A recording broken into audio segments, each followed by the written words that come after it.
guys. Mag-aaway yung mga aso, oh.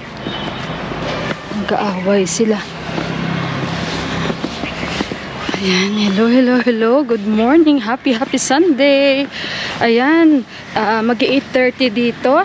So, ako lang mag-isa, guys. Alam nyo yung first time na magsimba ako. Kaya, ayun, magantay ako dito dahil nag-book na kami ng in-drive. Kumbaga, mga Uber dito. So, hindi ako marunong magbasa ng Nepali, guys. Pero, hindi ka naman matatakot dito since alam ko naman saan banda ang simbahan and medyo confident na tayo kahit papaano. Basta alam ko yung mga daan, hindi ako natatakot.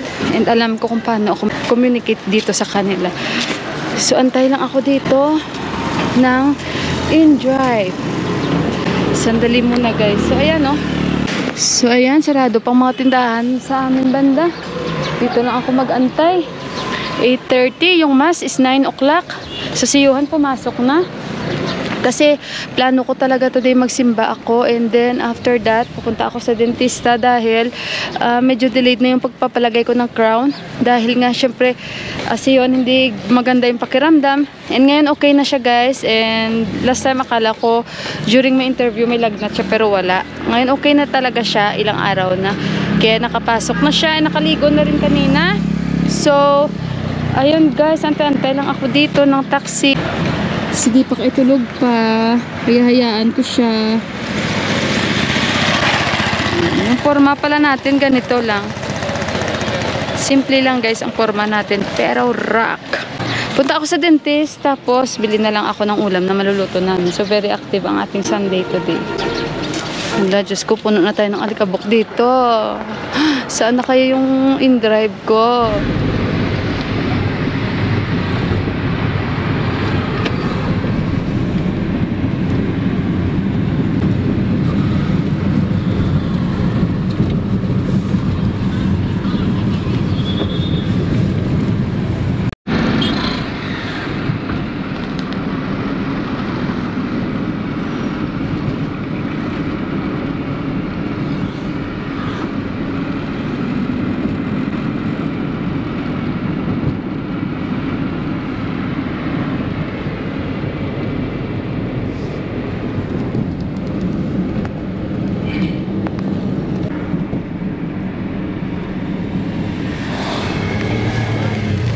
So guys, traffic.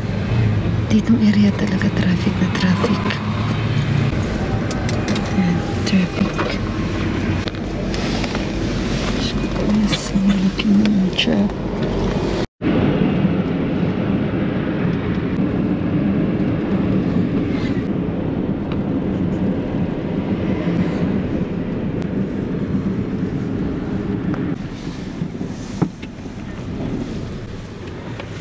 Side eh. Sana? You side ba? Oh, ang daan.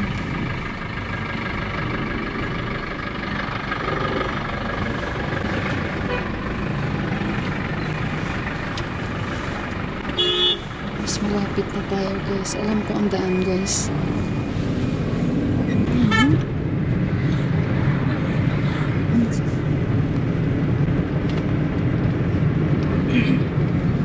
Nagkok pala kami. Tama kaya. Kasi ito yung kahoy. Ay, I think. Okay, yeah. I'm confused. Right. Yeah. Straight. Sida. Sida. Lapit na. And that shop, then right. This side. Yes. Ayan. Sana may misa. Mukhang may misa nga guys. Kasi parang may mga nakikita ako. Oh. Yan oh. Magsisimba. Ay, open. So it means may mass. Thank you Lord. So dito na tayo guys. Medyo late ako konti. Yung mass 9 o'clock eh. Oh, 9 ano, 9:08. Ayan, may mass. Andyan si Matias. No, only here outside. So sandali mo na guys.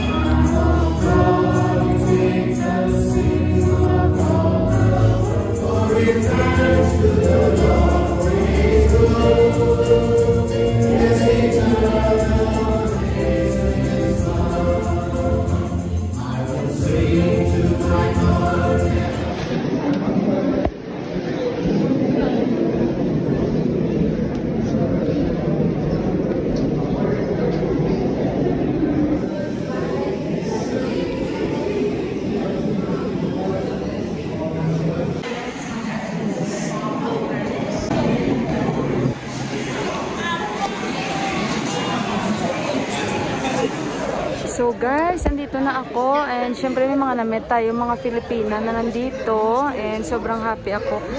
Magbubuk na ako guys ng aking in-drive tapos uuwi na rin ako. Ay hindi, pupunta pa pala ako sa dentist ko. So ayun guys, ako ay nag-book na ng aking masasakyan. So antay lang ako dito guys, alam niyo naman kung saan ako. 3 minutes yung taxi darating. So may mga ano tayo, no? Kitang mga kababayan. So ayan, lakad-lakad lang tayo dito. Ayan, no, nag-book na ako, oh. Ayan, 3 minutes. Ito, tumatawag na sandali. Hello? You know the church here? Okay. Buti marunong siya mag-English. I'm coming daw. Hindi ko alam yung number niya, pero nandito, oh, BA 2JA3. Ayan. So, sabi ko, alam mo yung simbahan? Alam niya agad. So, I'm coming, okay daw. Punta ako sa dentista ko, guys, and tamang-tama lang yung oras. Kaya, ayun, dito ako mag-aantay. 500 plus yung babayaran natin. Ito lang yung cash ko. Thank you Lord, nakapagsimba tayo. So ayan, medyo marami na naglalakad. Tayo lang tayo dito.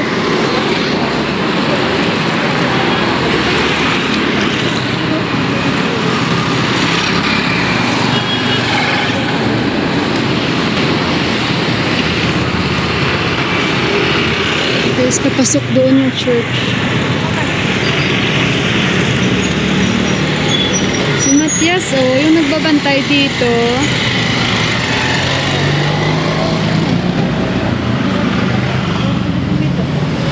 Brother Matias, how are you? For taxi? Yeah. I'm also looking for taxi. Where are you going? That sister from Myanmar. You are from Myanmar? Yeah. I have so many friends and colleagues from Myanmar. Really? Yadnan, Zan, and Shilar. Yeah. I met you last time. Do you remember me? Friend of Olga, Sis Olga. The one you are looking at. I remember you, yeah. You know, I'm happy because you told me about the schedule. And I came here and I get the chance to attend the mass. And now I know the time for Ash Wednesday. Yeah. So ayun guys, wala pa yung taxi para yun kay sister sa Madre. Sasakay yung Madre. The driver's on the way daw. Sana kaya si Bay or Die? Ganda kayang area na to. Oh, nasaan na kaya si Bay? Ang taxi.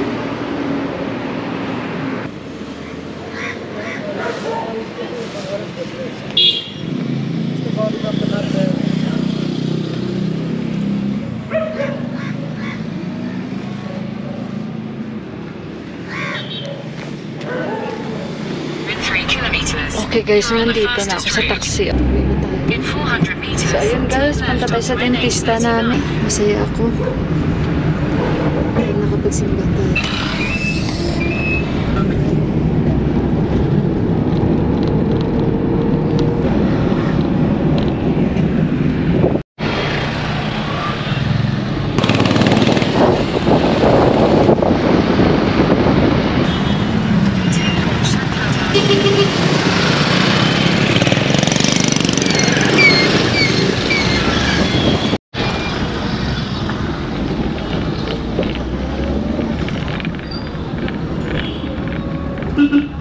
Guys, nandito na naman ako sa dentist. Kasi kailangan ko bigyan time ito guys para matapos na itong aking sa crown na ito. Sandali mo na guys ha. So guys, antay lang daw ako dito. Wala pa si Doc. So ito yung dentist dito oh. Kanilang parang reception. So ayan. Para matapos na ito, pacheck ko rin yung isa kong ngipin kasi sumasakit, medyo may sira yung ngipin ko na isa guys. Nung last sabi niya, pwede daw i-filling ito pero tingnan natin. Diyos ko Lord, masakit pa naman ito mamaya, ganunin niyo. Pero mas masakit ang root canal. So guys, dito na ako nakahiga. Yan. Higa tayo. Antay lang ako kay Doc. See you.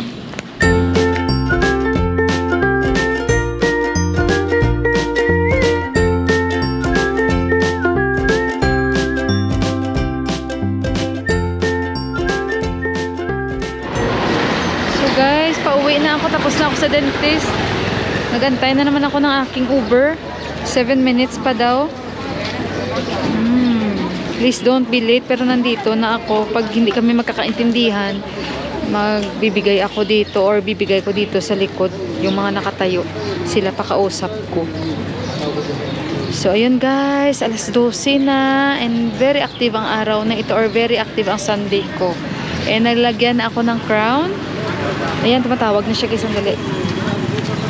Hello? Just wait ay. Just wait. Didi, abay ni. Location, driver, in drive. Magingi ako dito ng tulong. Sandali mo na guys. Sabad ba ni? Yeah, ik was een Oh, lahas. audio. Oh, okay. Thank you. Yeah. So, nagingi ako sa kanya ng tulong guys. Dito lang daw papunta na siya 6 minutes. Ayan, mabuti mabait siya. So, ayan o. May bahay din dito, banda yung pinsan ni Deepak. Na dito rin kami nakatira nung buntis pa ako guys, itong area na ito. Hindi rin iba sa akin ang area na ito. Papasok lang yung kanilang bahay. At malapit lang dito. Tsaka hindi rin ako mawawala dito guys. Dahil alam ko, yun lang pag hindi kami nagkakaintindihan ng mga tao, naghihingi din naman ako ng tulong. And mababait naman sila. So, antayin ko lang yung taxi guys, no? 5 minutes pa. Gutom na ako guys. Ayan, 30 minutes daw hindi ako pwedeng kumain. Tama lang yung pagdating sa bahay, makakain ako kasi nagluto na si Deepak. So, wala pa siya guys. 2 minutes daw. Kasi makikita mo naman, no? 2 minutes. Gutom na ako. Alam ko ang niluto ni Deepak. Chicken curry yun. Chicken curry! Curry, curry!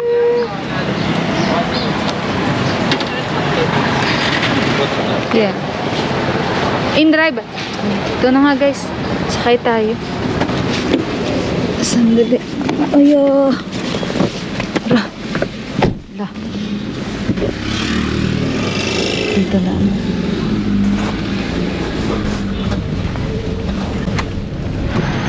Guys, oh, kabayan, oh, kabayan, si Bay. You work before in Middle East? I work before Saudi Arabia. Okay, so you met so many kabayan, ha? Here, mostly Nepalese I've met. They're calling me ate, ate kabayan, because they work in Middle East also. Ay, ang galing niya mag-Tagalog. Alam niya rin, sabi niya, saan daw sa Pilipinas? Manila, sabi niya, Visayas. Sa Saudi daw siya nagtrabaho before. I have many friends for yeah, because in Middle East, no, so many Nepalese and Filipino friends. Yeah, of course. Yeah, sometimes one accommodation. Oh, one accommodation. Too much pare, too much mare. Is your taxi? Yes. Ah, it's good for you. So, ayun guys. Maganda at may You namin. have a YouTube channel? Yeah. Filipina in Nepal. Oh. You watch, then I will upload this one. I'm also subscribed. Oh, okay, okay. Thank you. You can type only Filipina in Nepal. Okay. Bait ni Lord kasi may mga nanimit tayong talagang parang will niya today na magsimba talaga ako. Kaya naglakas loob talaga ako first time na pumunta ako sa simbahan mag-isa. And bahala na, sabi ko. At ako matatakot, mababait naman mga tao dito. Siyaka alam ko naman nandiyan naman si Lord. Kaya lahat naging smooth today. So ayun. Guys, nandito na ako sa bahay. Thank you Lord. Alas 12 na gutom na ako. At napunta pa kami doon guys sa kabila kasi mali yung address na nailagay ko. Ako yung may mali. Pero no problem. Sabi niya salamat. And ayun, kakain na ako agad guys. Pero siguro 30 minutes naman na ito Pwede na tayong kumain. Ayun guys, yung isa kong ipid, sabi niya hindi ko na pwedeng i-feel niya kasi parang sa nerves niya daw talaga. Sabi niya kailangan yan bunutin, pero hindi pa sa ngayon. Pag mag-extreme pain, then that is the time pabunot mo. Sabi ko sumasakit siya, pero hindi gano'n. Andito pala yung basura guys. Alam nyo guys kung saan ako, kasi akala ko itong si Deepak nagluto siya. Ay, hindi siya guys nakapagluto. Hindi ko alam kung anong kinain din ni Buwa. Kaya ako ay nandito sa aming, malapit sa amin ito na tindahan dahil ako ay gutom na. Sabi ko, bahala ka dyan dahil ako ay kakain. Ba't ako magpapagutom dahil gutom na ako. Tapos tsaka siya bumili doon ng manok. Tsaka nagalit ako. Imagine, ang ganda ng araw ko, guys. Tapos hindi pa pala siya nakapagluto. Ako pa inaantay niya. Ang gwapo talaga ng aking asawang Panot ay ginagalit ako. Kaya ayokong masira yung araw ko dahil ang ganda-ganda ng araw ko, guys. Ang aga kong nagsimba, ang aga ko talaga very productive. Tapos pagdating ko, wow, Diyos ko Lord, wala niluto ang aking asawa. Hindi ko alam kung bakit hindi rin siya nagluto. Nung nasa dentist pa ako, guys, nagsabi na ako sa kanya, magluto ka dahil nandito pa ako. Ay, pagdating ko, nag-imagine ako na akala ko nagluto siya. Wala pala niluto. Kaya, umalis na lang ako agad. Sabi ko sa kanya, bahala ka sa buhay mo at ako ay kakain sa labas. So, andito ako guys. Nag-order ako. Kakain ako ng masarap na pagkain. Fried na chicken, fried rice, at saka piniritong manok. Ayan, nag-aantay na lang ako dito. Gutom na talaga ako guys. Diba sabi ko sa inyo. Akala ko guys, pagdating ko, dumiretso agad ako sa kusina. Baw guys, wala niluto. Itong Panot ko guys na asawa. Ayan, tumatawag siya sa akin guys. Itong Panot ko na asawa guys. Siyempre, hindi ko yan sasagutin, dahil galit ako baka ano ang masabi ko.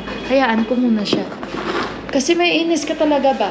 Yung nakadepende lang siya sa'yo. Sa bahay siya, sabi ko sa kanya maaga pa magluto. Wala guys. Wala siya nagluto. Kaya minsan, away-away, okay lang yan. Normal lang yan sa mag-asawa, guys. Huwag niyo personalin. Pero ngayon kakain ako kasi gutom talaga ako. Hindi muna ako makipag-usap sa kanya. Pasensya na kayo guys kasi nasira talaga araw ko guys. Nasira talaga araw ko. Imagine, gutom na ako. Sana kumain na lang ako sa labas. Hayaan ko muna siya. Tawag siya. Ang ganda pa naman ng asawa niya. Kaya tinatawagan talaga na hayaan ko ng Panot na yan. Imbis my loves. Yung pangalan niya, palitan ko Panot. Hayaan ko siya. Inis talaga ako guys. Gutom na ako. Tapos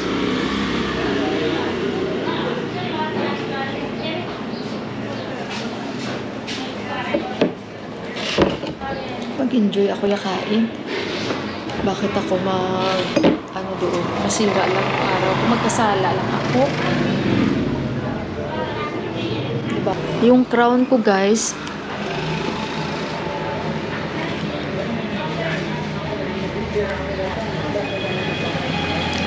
ngayon nabuka ko na yung bunganga ko. Kaya yun. Sa loob. Iyaan natin siya guys. So guys, itong aking pagkain. And ito yung achar pickle. And chicken fried rice. I'm doing... Let's eat! Anak ni Didi. So kain tayo guys. Kahit walang pera, okay lang. Pwede mo utang dito.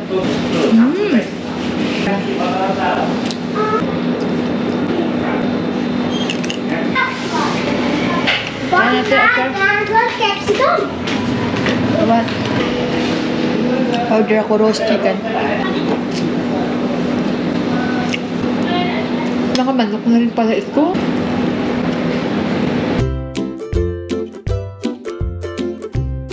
Ang aking manok. Ang cucumber. Diba? Order! Anak ni Didi, nagde-deliver ng gulay. Chicken! No. I don't. You don't have school? No. Yeah, I don't school. Vacation? Because last time, Holiday! Holiday. No. Ayun. Dito guys, holiday dapat ngayon, sabi nga ni Juan, dahil last Sunday, tuwing last Sunday dito, holiday. Sa kalendar nila. So sabi niyo, ewan ko mama, bakit wala kaming holiday? Milk!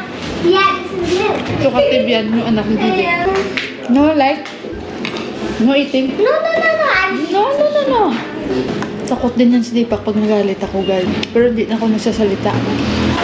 Kasi, magalit at magsalita, kaiba pa masabi mo. Better, talikod ka na lang. Guys, dito na naman ako kay Didi. Bili ako ng maida o flour. Gawa ako ng siopaw. Bili sana ako ng manok. Sarado sila ni Didi. Bili ako ng gatas. Mamaya-maya konti bili ako ng manok. Dito. Sandali muna guys, magbabayad pa. So, yun at si Buwa wala dito and mag-alas 2 na guys. Ako ay gagawa pa ng siopaw para yung anak ko pagdating mamaya is may makakain siya. At least hanggang bukas kasi nga paborito ni Johan yung siopaw. So, itatry natin today ang siopaw guys. Hindi ko alam kung anong oras sila ni Didi magbubukas yung sa manok. Dahil sila lang yung nabibilhan ko na may mga boneless. And tapos medyo malinis compare sa isa dito, hindi talaga ako bumibili. So kaya babalik pa ako. And ayun, kasi syempre unahin ko luto yung filling guys. Tapos yung dough natin. Di ba mahanapan ko paraan yung dough. So ayun guys, at balikan ko kayo guys. Ayan. Naka-ano ko lang guys, kaka-toothbrush ko lang. So bago ko i-end yung aking vlogs for today, maraming salamat po sa pagsama nyo sa akin. Kasi nga mobile yung gamit ko, yung aking camera na sa labas. So nagre-refill ako guys ng yutan po. At ano lang yung last. And hindi man masyado malamig, gawa nga nag-heater kami, nag-AC kami. Tapos ito, under ko siya. Saan ba yung takip ng yutan po? So, ayun guys, mag-good night na ako sa inyo. And I think magto 12 o'clock na dito. So, I love you all. God bless us all. And thank you again guys sa pagsama nyo sa aking vlog for today. And good night. Bye guys!